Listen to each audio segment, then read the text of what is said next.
You're watching Fox 17 News, Nashville in Focus.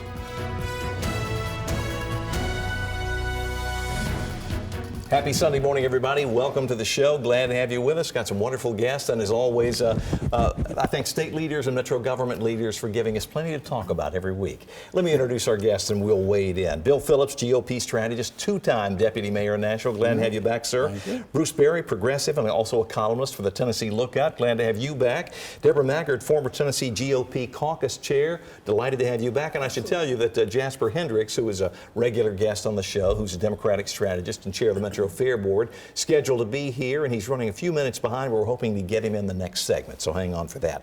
Let's go ahead and wade in, guys. Restoring law and order in Memphis is something that we knew was sort of on the table. This past week, since the last time we had a show, President Trump had a number of members of our congressional delegation at the White House.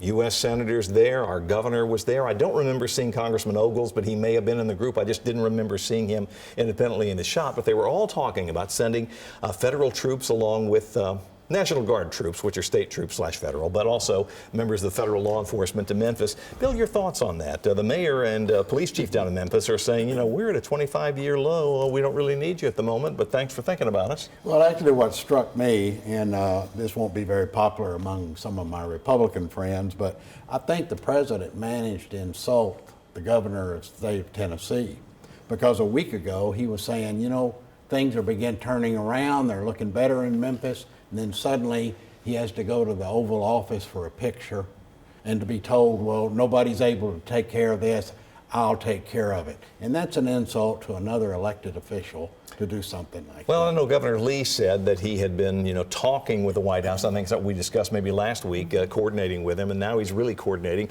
Bruce, your thoughts? And I know you're about to take a trip to Chicago, which has also been threatened with similar action. Well, obviously, the sending in of military to cities in the name of fighting crime is performative everywhere it's happening, right? The troops that are going in don't really want to be there, and they're not trained or equipped to do whatever it is one imagines they might do. This is all performative. But what's interesting is that you know, Trump and his people were getting a lot of criticism initially with talking Los Angeles first and then D.C. and talking about Chicago. And many of his critics were saying, you know, the highest crime in cities is in a lot of red states. And so by pivoting to Memphis, he pivots to a blue city in a red state with a red state governor that's not resisting his attempt to do this, because one of the things that happened in California and prospectively in Illinois is you had governors pushing sort of back, stepping in front of the mayors and saying, like, I don't want this. And I think maybe Trump thinking, well, I came to pick a fight with mayors. I didn't come to pick a fight with governors. So let me go to a state where there's no fight with the governor, and that's what's going on. So here. your sense is they will actually do this on some level similar to what we saw in L.A. and D.C. Well, what, standing around picking up trash, spreading mulch, right. Who knows what? It is, of course, all just a sort of a performative charade. A politically effective one, of course, because it puts a lot of Democrats on their heels on the subject of crime and law enforcement in cities. Now, State Rep Jesse Chisholm weighed in on this. He said if you're going to do it, put these folks under the direction of the mayor down there, or the police chief, I believe he said, which isn't going to happen. What's your sense of what we'll actually see? Well, I think that it's going to be some of what you said. I know today maybe they had some news conferences. Some of the Democrats came out and said, you know, we don't need this. This is terrible. And then the Republican Party, some of the folks that are involved in the party came out and said, oh, yeah, we got to have this. We want it. We welcome them. They had a rally.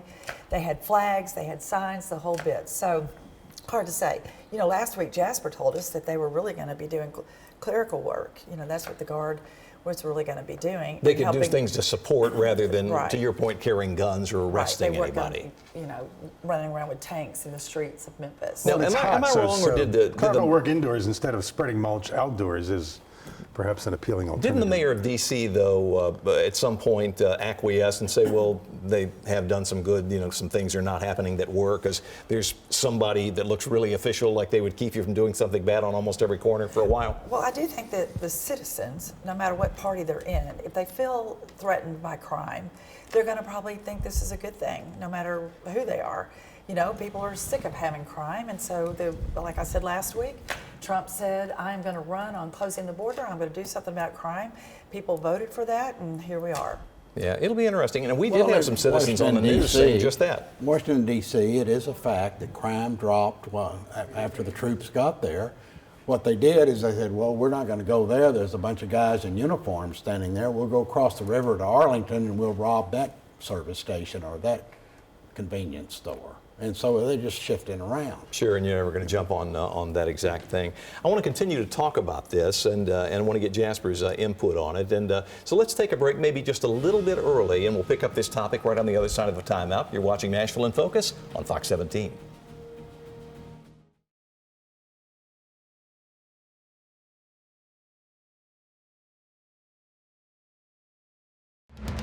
You're watching Fox 17 News, Nashville in Focus.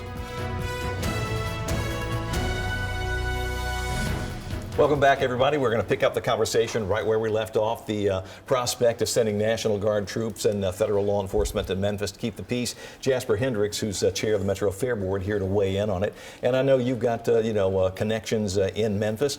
What are the people saying there? We talked about Jesse Chisholm saying if you're going to do it, then let the police chief be in charge, which is not going to happen, I'm certain. Yeah, so this is the opportunity, I believe, for Tennessee to actually set the standard as to what this is going to look like if the president is adamant about doing this across the country, and especially in democratic cities. I think we have a unique opportunity here with our governor and elected officials to actually sit down and have a conversation and figure this thing out, and have both sides help come up with a plan. And so we're going to see if that's going to happen over the next few days. I think most of these is that people are afraid that the city will look like, we've heard the horror stories from Los Angeles. Occupation. But I was in Los Angeles when that happened, I remember that you said it wasn't bad all over, just this one small part. It was just that part. one little small, section, a couple of block radius that was around the detention facility in Los Angeles, the federal building in Los Angeles. And then, in D.C., but there's a different standard when it comes to D.C. because Washington, D.C. is not a state. And so the president, used his full authority. Right, he has greater authority, so he took over the police department. Now, this is the opportunity, I think, that, as we discussed last week, and as was discussed earlier, National Guard members are members of the society, right? And so Memphis is down, at the beginning of the school year, they were down 200 teachers. There's also, an opportunity for them to assist in helping to solve crimes, by helping to do some of the paperwork, because you were thinking some of these folks are doctors, lawyers, they may be teachers, they may be CPAs, they may be, they're average citizens, they're scientists, they're FedEx workers, they're, and so we'll see if the conversations will happen. I know that there are a couple of conversations that are planned between the leadership, between legislative leadership of Memphis. There's been several calls that have happened, several Zoom meetings that have happened. So you're cautiously optimistic if I'm reading you? I'm hoping that we will set this. I'll be in Memphis later today, and for a day, for probably about 24 hours to do some meetings on, with community people, and also, honoring a local hero. So we're trying to set that stage, to say that, if it's going to happen, let's make sure that it's peaceful. Let's make sure that, that everyone is being heard, and let's see that, and let's make sure that everyone is at the table when the final decisions are made. I tell you what, you keep this sort of talk up, you may be, holding some sort of statewide office as we move forward. It sounds like a Republican. I know, it sounds very positive. I hope it is, and hopefully next week we can talk about, what you heard. Guys, let's shift gears now, and this is a topic that's also been in the news nationally. After the murder of Charlie Kirk, a number of people felt the need to go online and say any number of things, and a lot of folks have been taken to task for what they said. There's a couple of Metro employees who have been reprimanded. That's a word that the city has used for comments they made, about Charlie Kirk and glorifying his murder, and but they have not been fired, as we've seen in a lot of other cases. And Bruce, I want to ask you first, because I know you've written a book about free speech and this sort of thing. And as we talked before we went on the air, Metro recently settled a $1.8 million lawsuit that was filed by a fire department captain who was demoted after making comments critical of the Metro Council. I gather that's why they're moving slowly on this and not just firing people, as we've seen at various universities and state governments. Well, I think they're moving slowly because they've been burned in some recent cases, but also it is the reality of the law that you can say terrible things that your employer doesn't like and they can fire you for it, and in the private sector. But when you work in the public sector in a government job like these Metro employees, you have some First Amendment protections for your speech away from work that doesn't affect your job. And that speech can be pretty bad and you are still protected. And so what Metro or any other municipality or city risks if they just decide, this person said something I don't like, you're fired, well, what they're risking is a wrongful termination lawsuit. And as you mentioned, Metro's had some previous cases where they lost or they settled, because the fact of the matter is you just can't fire somebody because you don't like their off-work expressive activity unless you can actually prove in a court that off-work speech actually disrupted the government agency's ability to actually conduct its business. That's a high bar. It is a high bar. There was a case in Memphis involving a frankly racist utility worker who was fired for his off-work racist Facebook posts. And he sued for wrongful termination, and he won. And the reason he won is because the judge who decided that case, it was a judge decided instead of jury case, the judge said it's not enough, City of Memphis, to assert that his off-work speech had a negative effect on your operations. You actually have to have some receipts. You have to be able to prove it. To show it, here's what it cost me money. So I think that's why Metro is being appropriately cautious here, because you're just going to land on the wrong end of a wrongful termination suit that you're going to lose. I've only got a second before a break, and I don't want to start another comment because I'll have to interrupt. So let's break right here and pick it up right on the other side of the timeout. You're watching Nashville in Focus, and we will be right back.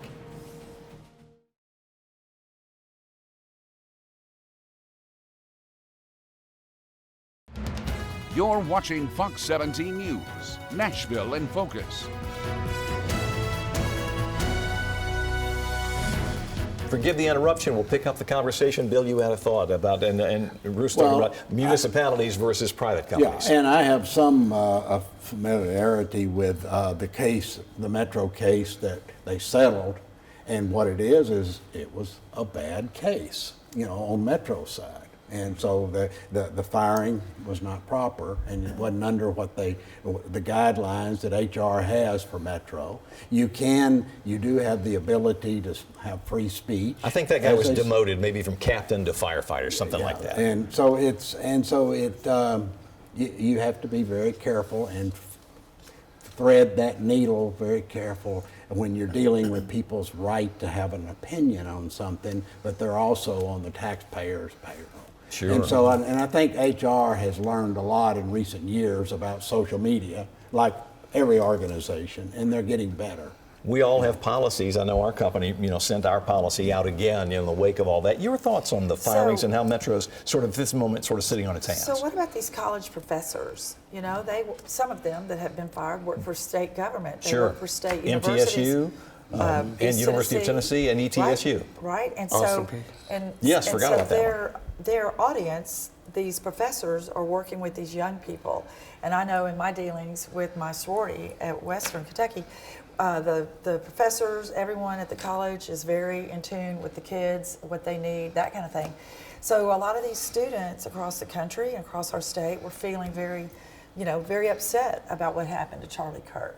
So some of those professors who made statements that were fired were some of those things, maybe not so much about their politics, but maybe more about did he deserve to die or he did deserve to die, that sort of thing. So there's some nuances there about what they actually said. And so political speech versus being really unkind and hurtful. Right. And that's true, but I actually would like to bring it back to this whole thing about cancel culture. And I think that the same people who are implementing this cancel culture that we're seeing right now were actually adamantly opposed to it just a few months ago. And again, like I said last week, had they had the same energy when Paul Pelosi was beaten at his home, when the two lawmakers were killed in Minnesota, lawmakers killed waking up. They were woke up. Somebody knocked on their door in the middle of the night, pretending to be police officers, and they were shot in their home while they slept because of their views. And we didn't see the same type of, let's be compassionate. Let's tone it down a little bit. Did people say things like "you deserve to die"? They did. Some of them did. Yes. And then when they released the list of Democratic lawmakers who were on his hit list, they were saying, "Oh yeah, go after this person." There were members of Congress that were on this list. And so my thing is so if we're going to apply it to this, then we need to make sure that going down the road that we're going to have the same energy. So when the next school shooting happens, when the next, because who knows what's going to happen next, because we have a leader that is still fueling the fires, in the tempers of people. So until they can actually put a cap on that genie, try to put it back in the bottle, we're gonna see more, but we gotta have that same energy. You gotta take it all away. And on that happy note, I'm gonna switch topics and take a commercial break. You're watching Nashville in Focus. 7th District congressional primaries underway, and we're talking about it next.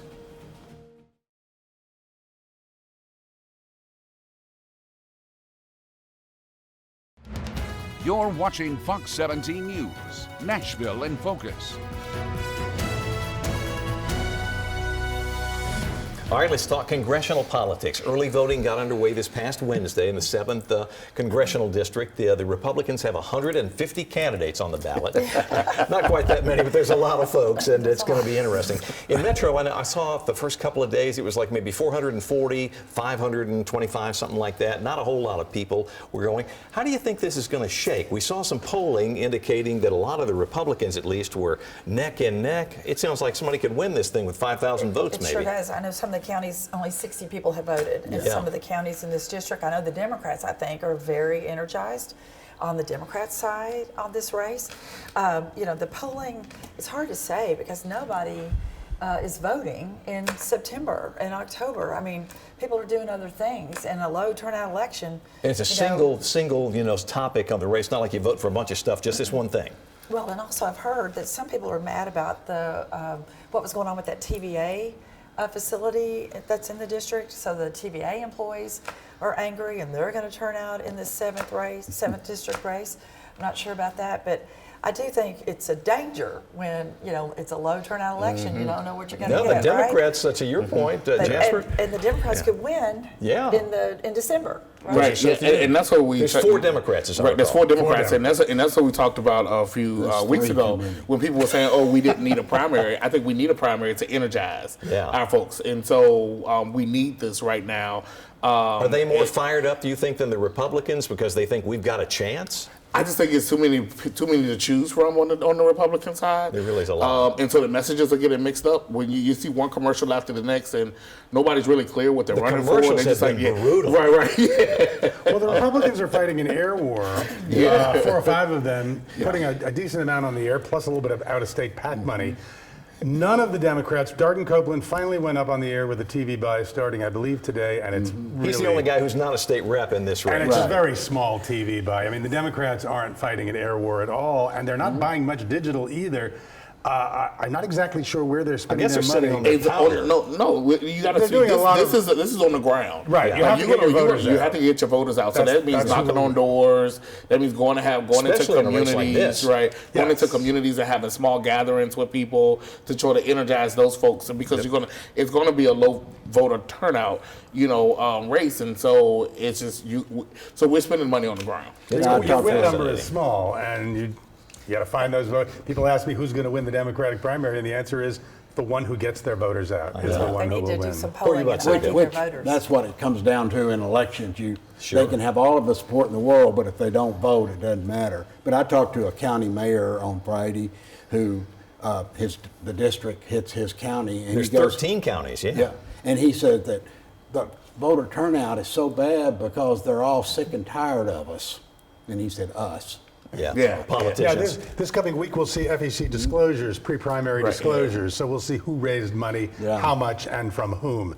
Will that decide the race? Probably not, but at least for political insiders, it'll be informative look at how these campaigns really are going. I know Jim Jordan, the congressman, got in this race behind Jody Barrett, and there's some ads, just lambasting him, and one wonders how Barrett's going to do. He seems to be one where there's some buzz around him. And I think, is it John Rich? Yes, he's behind him too, yeah. That didn't work so well, though, in Sumner County last year. He was behind Senator Farrell-Hill's opponent, and that's right. That went down. No, you're right.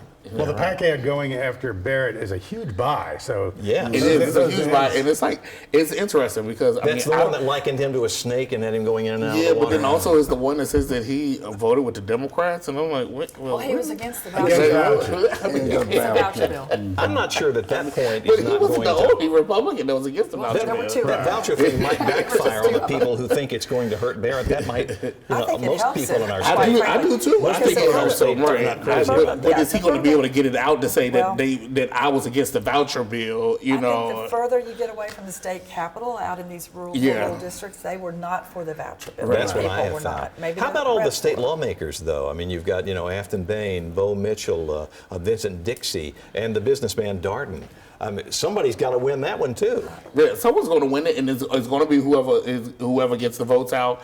Could Nashville do it because maybe they can get votes out here and they're not It could be interested Nashville in and the counties? Clarksville, I think can, and I think there's been a strong push over the last few days to have presence in Clarksville and to turn out to vote in Clarksville because those are the two most populated parts of the district for Democrats. That is, and so, but there are also some hidden gems. You have Springfield and and a couple of other pockets within this. I call it the 24 corridor. We're going to have to leave it there. It's exciting, and we're watching the early voting numbers. Thank you all for coming. Thank you for watching. I'll see you next week here on In Focus.